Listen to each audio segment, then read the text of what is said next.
One of the most exciting scientific findings of the past half-century has been the discovery of widespread trophic cascade. A trophic cascade is an ecological process which starts at the top of the food chain and tumbles all the way down to the bottom. And the classic example is what happened in Yellowstone National Park, where wolves were reintroduced in 1995. Now, we all know that wolves kill various species of animals, and perhaps we're less aware that they give life to many others. Before the wolves turned up, they'd been absent for 70 years. The numbers of deer had built up and built up in the Yellowstone National Park. And despite efforts by humans to control them, they'd managed to reduce much vegetation there to almost nothing. But as soon as the wolves arrived, even though they are few in number, they started to have the most remarkable effects. First, of course, they killed some of the deer, but that's not the major thing. Much more significantly, they radically changed the behavior of the deer. The deer started avoiding certain parts of the park, the places where they could be easily trapped, particularly the valleys, and immediately those places started to regenerate.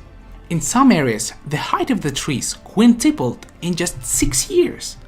Bare valley sides quickly became forests of aspen and willow and cottonwood. And as soon as that happened, the birds started moving in. The number of songbirds and migratory birds started to increase. The number of beavers started to increase because beavers, like wolves, are ecosystem engineers. They create niches for other species. The dams that they built in the river provided habitats for fish and dogs and reptiles and amphibians. The wolves killed coyotes, and as a result of that, the number of mice and rabbits began to rise, which meant more hawks, more weasels, more foxes, and more badgers.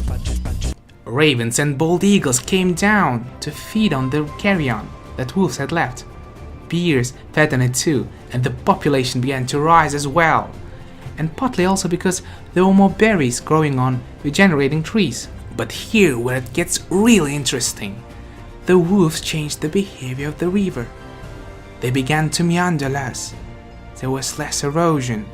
The channels narrowed. More pools formed. All of which were great for wildlife habitats. The rivers changed in response to the wolves. And the reason was that regenerating forests stabilized the banks so they collapsed less often. So the rivers became more fixed in their course. Similarly, by driving deer out of some places and vegetation recovering on the valley side, there was less soil erosion because vegetation recovered that as well. So the wolves transformed not only the ecosystem of Yellowstone National Park, but also the physical geography.